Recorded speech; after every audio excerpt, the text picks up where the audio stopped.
So let's now talk about the East Core. Yes. Now, Prime is going to be the 5th condo site for CentreCourt Yes. in the East Core. Absolutely. And let's not forget that other reputable developers who has already started also building the East Core. Yes. So share with us the vision of why CentreCourt is putting up their 5th condo tower in the downtown East Core. Yes. And share us the vision of the future. And this is going to be one of the strongest points. And to understand the East Core, which is directly east of Yonge Street, south of Bloor, you have to understand the West Core.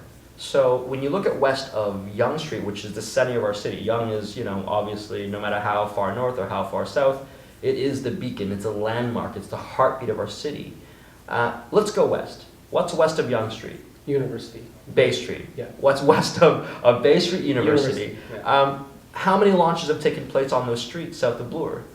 None. Pretty much none. None. One every 2-3 years. What would they be priced at every 2-3 years? Today, 2 years from now, 4 years from now, you'd be north of $2,000 a foot. Equal distance to Yonge Street going east, you've got Church, Jarvis, Parliament, Sherbourne. Those are streets that really, that's where all the big developers are gravitating towards, because that's where the opportunities are to actually generate density to revitalize. Mm-hmm. Bay Street doesn't need revitalization. They have very little opportunities to develop.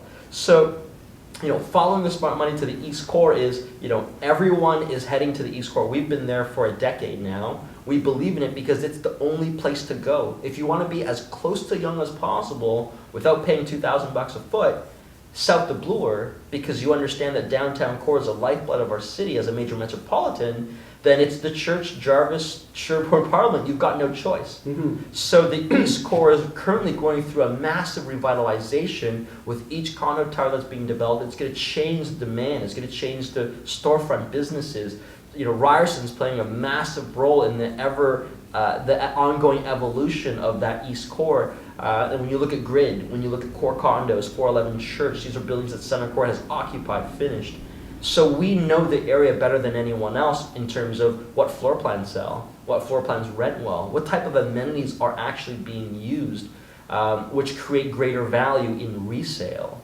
So these are the things that we think about, we talk about when we are referring to ourselves as experts of the East Core. So the value is there because it's not $2,000 a foot.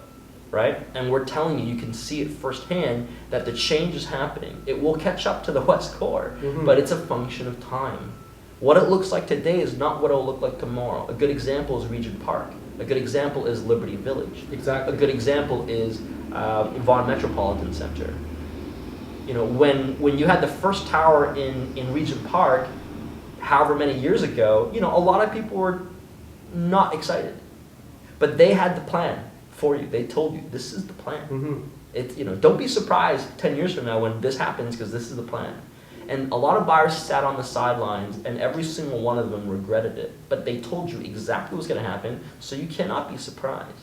And I'm here to tell you that the East Core is the future, it is the plan. You've got nowhere else to go if you want to be as close to Yonge Street as possible downtown. Exactly. And the good thing about Prime Condos is that it's going to be in the heart of the Ryerson University, which is you're almost guaranteed of your tenant pool. Yes. Year after year after year. It's an insurance policy. Exactly. It's a safety net for investors that are a little bit cautious. You can go anywhere and buy a condo in the GTA, but none of them have that insurance policy that is Ryerson like Prime does. So when you can invest your hard-earned money into an asset, if you want to play in the pre-construction arena, having that as your first line of defense insulates you from any risk that you're afraid of.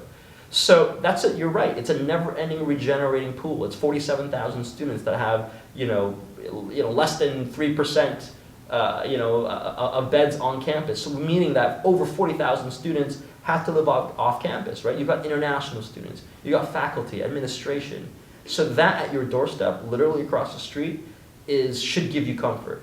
Then you're a 10-minute walk to Yonge Street, and that's like culture, energy, convenience, lifestyle. Dundas Square. Yonge and Dundas Square, subways. Exactly. The lifeblood of our city. The financial district is built, it's done. It's the second largest financial center in North America, and that's a 15-minute walk away. Mm-hmm. And the beauty is that it continues to build towards us. Each passing day, Prime is getting closer and closer to the financial district. Then you've got the University Health Network, right? Huge employment node. So you now have access to students as your first line of defense. Then you have access to finance, law, tech, entertainment, medical. Those are now casting, you're able to cast a much wider net as a landlord. That's what you need. And that puts you in a position where you can choose who your renter is. And that is power. That is, puts you in a position of strength. And that's what you want as a landlord, as an investor. And that's why Prime really has no real rival when it comes to an investment opportunity. Period. End of story.